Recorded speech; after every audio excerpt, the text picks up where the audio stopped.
देखिए, मंडी में रात को बहुत तेज बारिश हुई और मंडी में तेज बारिश के कारण जेल रोड और अरे परे के जो रोड थे उसमें भारी नुकसान हुआ। मेरे ख्याल से अभी तक जो मलबे में दबे होने और 2 व्यक्तियों के मृत्यु का समाचार मिला है, लेकिन आपदा के इस कहर में रात को जिस प्रकार से क्लाउड बर्स्ट की 2 घटनाएं मंडी में नजर आई है और क्लाउड बर्स्ट के कारण इतना तेजी से पानी बढ़ा है, इस दृष्टिकोण से मैं ये कह सकता हूं कि अभी हमने स्थिति पर नजर रखी है। जिला अध्यक्ष, एनडीआरएफ, एसडीआरएफ की सभी टीमों को दिशा निर्देश दे दिए गए हैं और जो जहां तक है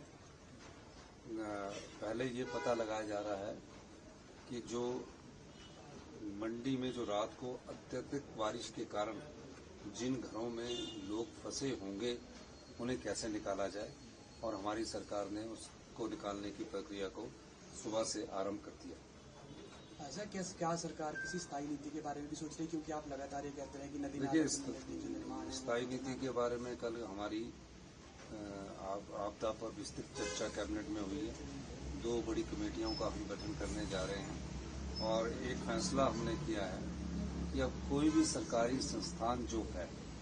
जो अभी कैबिनेट की मीटिंग में जो भी सरकारी संस्थान है, हमने देखा कि कई सरकारी संस्थान जो है नदी नालों के किनारे बना दिए जाते हैं और कह दिया जाता है कि यहाँ बना दो, और उसके डेवलपमेंट पर, साइट डेवलपमेंट पर ही करोड़ों रुपए खर्च कर दिया जाता है। हमने फैसला किया कि नदी नालों के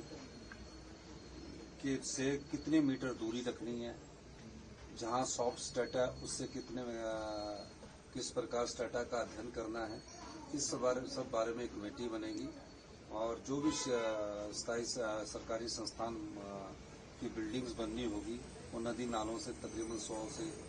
150 मीटर की दूरी पर बनाने का निर्णय सरकार ने लिया। जो नदी किनारे पुराने लोग बसे हैं,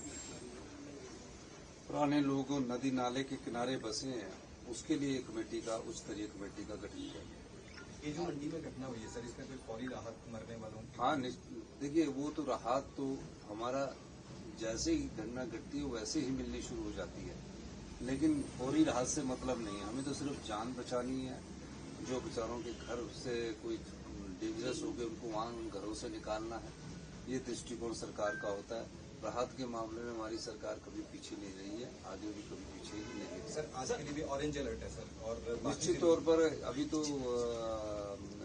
अगस्त अभी शुरू होना है और ये जून में ही बारिश होगी। काफी तबाही हुई है और मंडी की रात की घटना से बहुत अधिक सरकारी संपत्ति की हो, पीने की पानी की योजनाओं को, बिजली को और पीडब्ल्यूडी के रोड्स को बहुत बड़ा नुकसान हुआ है। हम अभी पूरी घटना पर नजर बनाए रखे हैं। सर, किसान आंदोलन कर रहे हैं, शिमला में आए, अभी तक क्या वाले का घेराव कर रहे हैं? नहीं, निश्चित तौर पर वो उत्पादक संघ की एक मांग आंदोलन उन्होंने किया है। हमने तो हाई कोर्ट में भी दायर की थी कि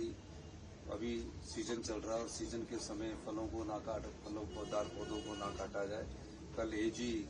टिकेंद्र परमार की